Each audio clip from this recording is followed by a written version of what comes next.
This is VOA News via remote. I'm Marissa Melton. A powerful explosion, apparently caused by a natural gas leak, has blown away the outer walls from a five-star hotel in the heart of Cuba's capital, Havana, killing at least 18 people and injuring an estimated 64.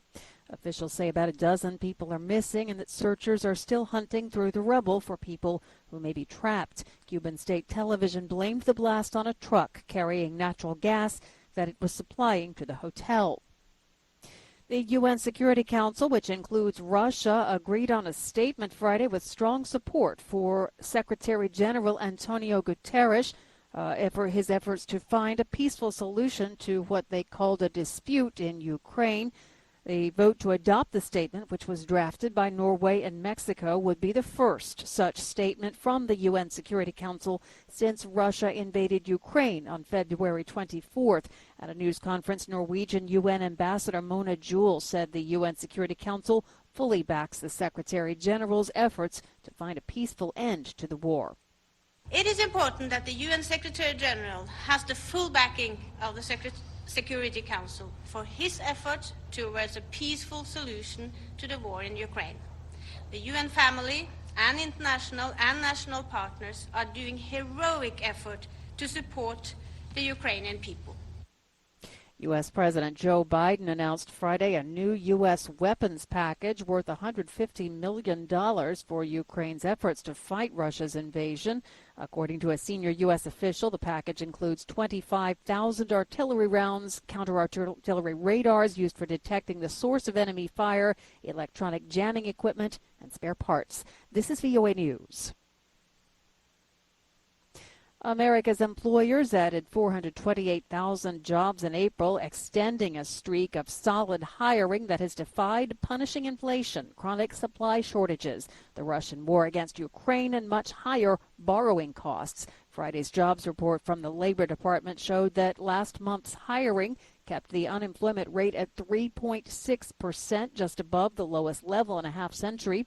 The economy's hiring gains have been remarkably consistent in the face of the worst inflation in 4 decades.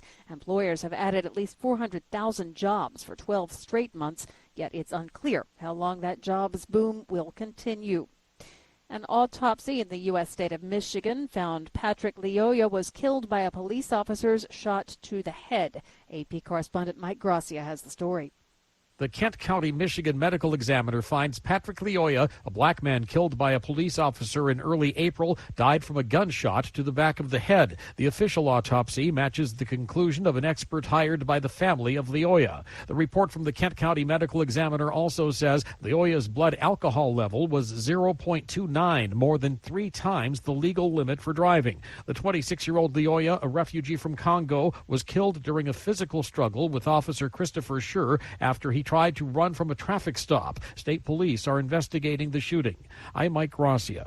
A Moscow court on Friday ordered the arrest in absentia of Alexander Nevzorov, a prominent Russian journalist accused of spreading false information about what Moscow calls its special military operation in Ukraine. The court said Nevzorov, who's been put on Russia's international wanted list, would be detained for 2 months if he ever returns to Russia or is extradited. Nevzorov's wife wrote on Instagram in March that she and her husband were in Israel but had no plans to move there permanently. 8 days after invading Ukraine on February 24th, Russia passed a law providing jail terms of up to 15 years for those convicted of intentionally spreading what it called fake news about Russia's military. The United States on Friday imposed sanctions on virtual currency mixer Blender, accusing it of being involved in one of the largest cryptocurrency heists on record and of being used by North Korea. This, according to the U.S. Treasury Department. North Korea has stepped up efforts to launder stolen cryptocurrency, significantly increasing its use of mixers, or software tools that pool and scramble cryptocurrencies from thousands of addresses. Recapping our top story this hour, at least 18 people are believed dead after an explosion at the Hotel Saratoga in the Cuban capital city of Havana earlier Friday. Police and fire rescues are still searching for survivors. Marissa Melton, VOA.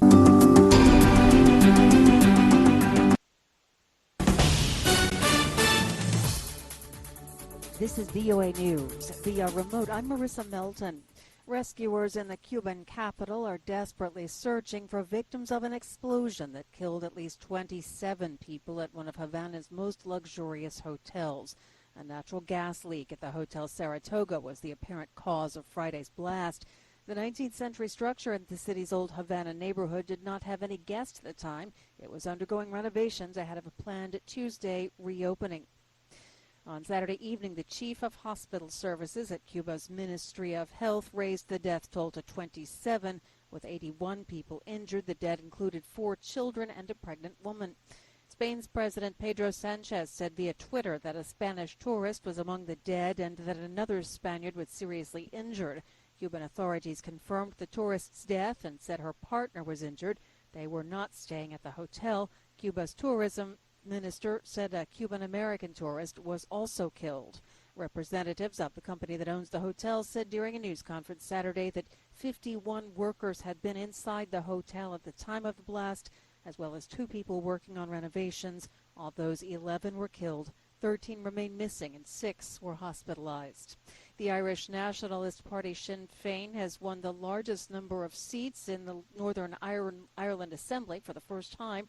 With almost all the votes counted from Thursday's election, Sinn Féin has secured 27 of the Assembly's 90 seats. The Democratic Unionist Party has 24.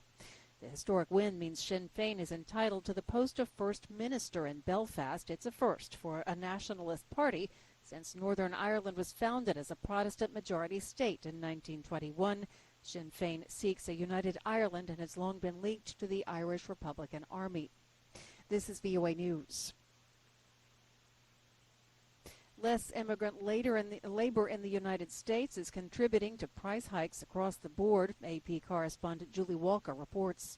First, immigration tapered off during the Trump administration, then ground to a near-complete halt at the height of COVID. By some estimates, the U.S. now has 2 million fewer immigrants than it would have if the pace had stayed the same. That's helped lead to a desperate scramble. In Texas, Mike Hell's farm has replaced acres of greens with crops that can be harvested by machines, while increasing pay for his workers, almost all immigrants. Al Flores had to hike the price of a brisket plate at his restaurant with the meatpacking plant's inability to fully staff production lines. Labor issues are among several contributors to the U.S.'s highest inflation in 40 years. I'm Julie Walker. All women, children, and the elderly have been evacuated from the Mariupol steelworks plant besieged by Russian forces. This according to VOA's Anna Chernikova, who's reporting from Kyiv. Irina Vereshchuk, Ukraine's Deputy Prime Minister, wrote on the Telegram messaging app that, quote, this part of the Mariupol humanitarian operation is over.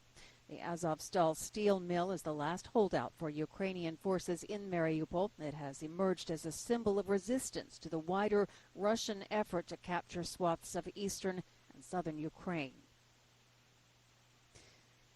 France's President Emmanuel Macron has been inaugurated for a second 5-year term. AP correspondent Karen Chamas reports. The French national anthem, the Marseillaise, marked the re-election of a French president who vowed to first take action to avoid any further escalation of Russia's war in Ukraine. Then the president said he would focus on France and Europe on the world stage. The time that is beginning will be the time of a resolute action for France and for Europe. First, act to avoid any escalation of the Russian aggression in Ukraine, help democracy and courage to win, build a new European peace and a new autonomy on our continent. He then went to the gardens of the Élysée Palace and listened to 21 cannon shots being fired from the Invalides Plaza to mark the event. In line with tradition, Macron's second term will formally start on May 14th. I'm Karen Chamas. The airline operators of Nigeria say Nigerian Airlines will stop operations starting on Monday until further notice due to the high cost of jet fuel. Domestic flights have been disrupted since March as some airlines started to cancel internal schedules while others delayed operations, citing the scarcity of jet fuel. And the death toll in Havana, Cuba, is now up to 27 after a blast on Friday at Havana's Hotel Saratoga. Marissa Melton, VOA News.